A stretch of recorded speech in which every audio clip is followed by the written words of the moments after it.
England's villages. Thatched cottages, neatly tended gardens, the village shop, the church, tea on the lawn.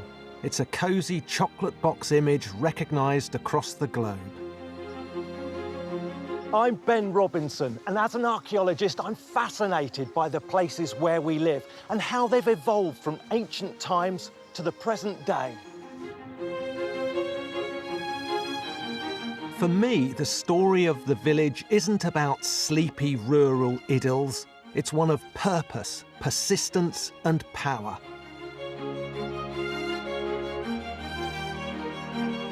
And here we'll see who had that power.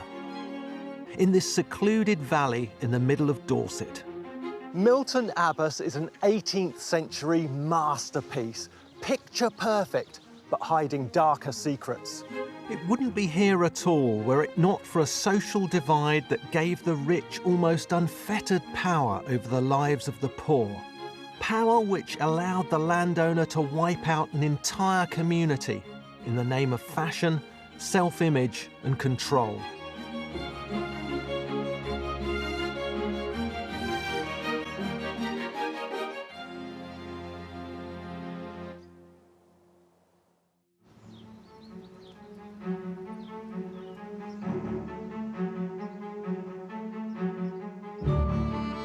The first thing you notice about the main street in Milton Abbey is the regularity of the houses, all built at the same time in the late 1700s.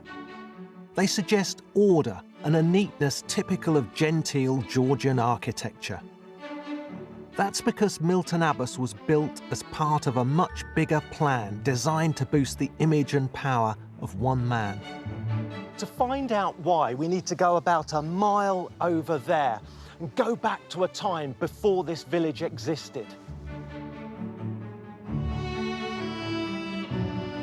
This is Milton Abbey, founded in 934 AD by King Athelstan.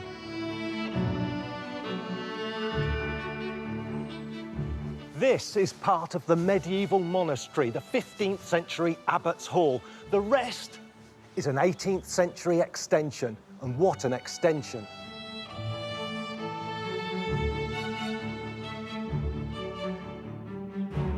Designed by Sir William Chambers, it's in the Gothic Revival style. Ornate stonework and arches pointing to the sky mimic fine medieval architecture. This grand mansion and spectacular abbey church stand alone in the landscape. This is no accident. It's all down to a wealthy landowner called Joseph Damer, who in 1752 made this country estate in Dorset his home. Now taking the title Lord Milton, Damer set about turning his imposing home into a fashionable rural retreat to show off to his wealthy visitors. Even King George III came to stay.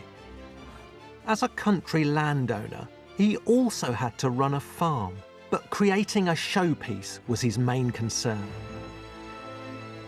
From the top of the Abbey Church tower, you get an idea of the scale of his grand design.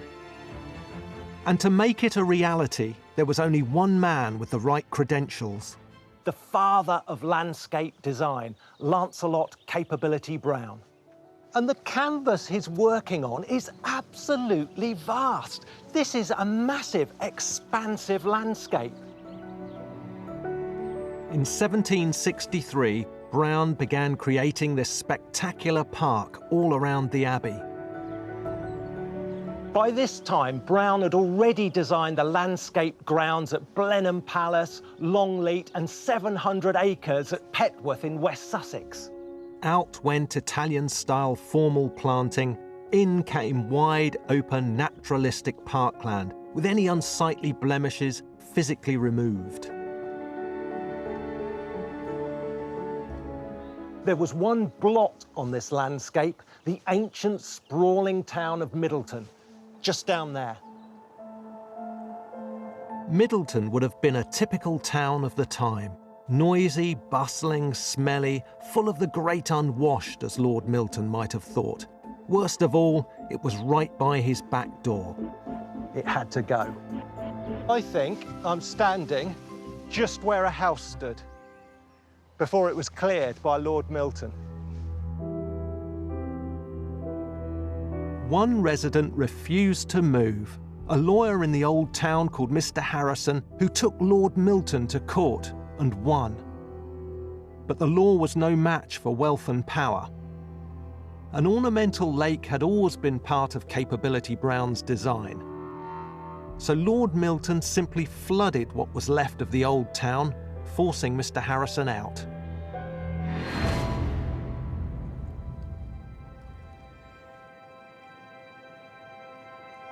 Kate Felus is a writer and landscape gardener specialising in the Georgian era. I suspect of all the lakes that were created by Capability Brown and landscaped up and down the country, this is probably the most artificial, took the most effort. I mean, taking away an entire town, I think that's pretty unique. I mean, it's certainly stunning. It's like being part of a picture, isn't it? I mean, it's like being actually part of the action. It was a standard entertainment for house guests in the country house in the 18th century. And you would go out on a lake like this. It might be in a big boat, it might be in a small boat, slightly depended on the size of the lake. Some people had scaled down men of war. Other people would just enjoy rowing, quietly rowing on the lake. Part of what it was all about was recreating these paintings that these young men, these milordi, had brought back from Italy from their grand tour, which was a bit like a posh gap year. They had these fabulous 17th century paintings of the Roman countryside with little temples and maybe a river or a lake, and that was one of the things that they wanted to create. So lakes like this were highly desirable, envied, and presumably much copied. Well, the whole English landscape garden was copied up and down the country, but it was copied beyond that, everywhere from Russia through to the fledgling United States of America. And in France, it was known as Le Jardin Anglais, and even Marie Antoinette wanted one.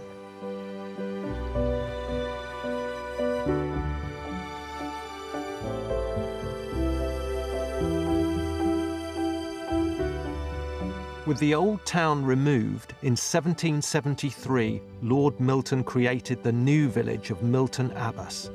A sanitised and smaller village designed by Capability Brown to house the farm workers and craftsmen that Lord Milton needed to look after his country estate.